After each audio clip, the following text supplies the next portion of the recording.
Hi and welcome to the show. I'm your host, Linda Peterson. Does it seem like to you that the days just get busier and busier and you just don't know where the time is gone? Well, busy people can still be fashionable, and I'm going to show you how on today's show you can make jewelry with friendly plastic in 30 minutes or less. It's in a segment that I call Jewelry on the Go, and that's the topic for today's Friendly Plastic TV.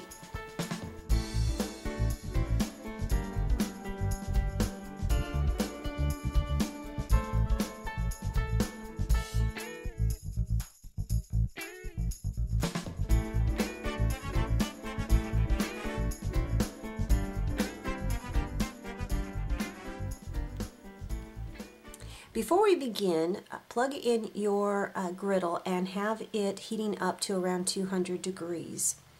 As you can see, I have zoomed the camera out so you get a glimpse of my really messy workspace. And I wanted to show you all the different bits and pieces that I have left over from other friendly plastic projects that I'll be using in today's jewelry making. And this is just a really good way to use up those leftover bits and pieces, and I like to have them all out so I really have a good idea of what I'm working with. What I've done is I have cut a square off of, this is actually pearl white, and I'm just going to take some of the elements that I have laying on my table and begin arranging them. Now I'm going to make this really simple. So I'm just going to lay a strip. This is a strip that I have of different stripes. And here's a little leftover strip of some green metallic. Let's put that up next to each other. And what do you think? Should I put some black and white stripe in there? Maybe. We'll just see how it works. But you can arrange this however you like. I think I'm going to leave that strip off. And just for the sake of simplicity, I'm going to put this piece on the griddle. Let me just slide that over here to the side and let's work on this one.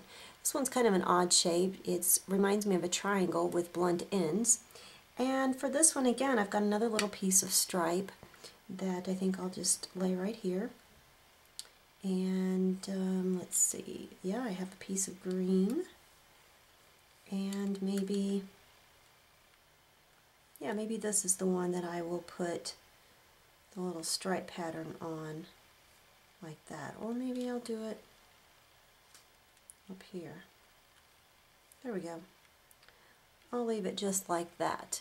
Now I'm going to set both of these on the griddle and let them melt for about 5 minutes. Now I've just removed those pieces from the griddle, and so the pieces are all melted in together. These I have let go just long enough to keep their texture, so there's a little bumpy on the top of them. Let's finish out and make these into just a very basic pair of earrings. So this is the piece that we melted, and you can see that it melted over the sides. What you're going to do is you're going to come back in with your scissors and simply trim this up to the shape that you want. And remember, all these extra little pieces that you're trimming off, these can all be used again for other projects because friendly plastic can be heated and reheated. So I've got that piece trimmed. Now I need to poke a hole for the jump ring, so I'll do that with a paper punch. And we'll poke the hole right there. Sometimes if the hole doesn't come out, you can go back in with your needle tool and just punch out the hole. Grab that and tear that off. Now all I have to do is add a jump ring and add it to my earring wire. Close the jump ring.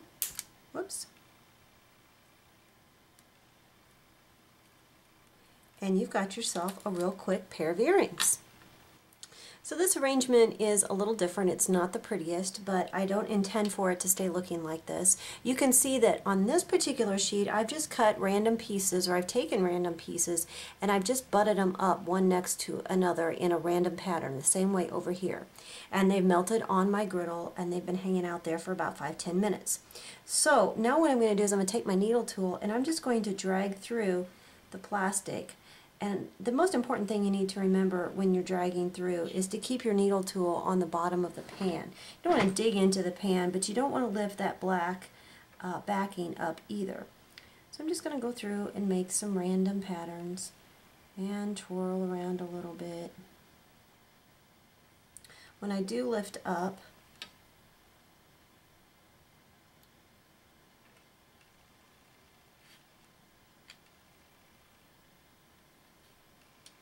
so you're going to complete this and do this just as much as you want until you get the look that you want. I'm going to start over here on this one.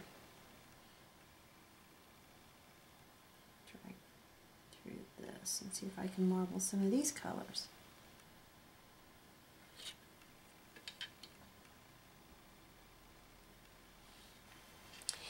Here are some of the finished pieces that we've designed to make your jewelry on the go, and you can finish these out exactly the same way that we did the earrings. It's really quick and simple. Using your paper punch, decide where you want the hole placed, and here I've punched a hole, so you'll put a jump ring in there, and then you can attach this to a wide variety of stringing materials.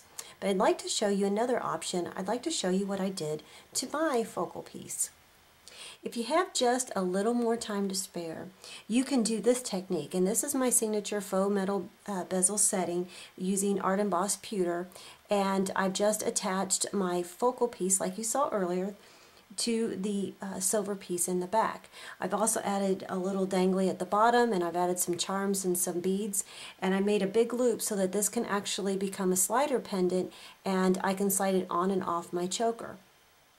So that's my version of Jewelry to Go. And you know what? I can't wait to see your versions of Jewelry to Go. So now it's time for you to get out that griddle and your extra plastic and make your own jewelry on the go. We know that you're going to become an addict to Friendly Plastic in no time. If you need more ideas and inspiration, visit us on our blog at friendlyplastic.blogspot.com. And while you're there, be sure and email us because we do want to hear from you. We want you to send us your pictures so that we can feature you and your work on the blog. And that'll do it for this episode of Friendly Plastic TV. I sure hope you enjoyed this Jewelry on the Go segment, and I'll be back again next time with another Friendly Plastic idea.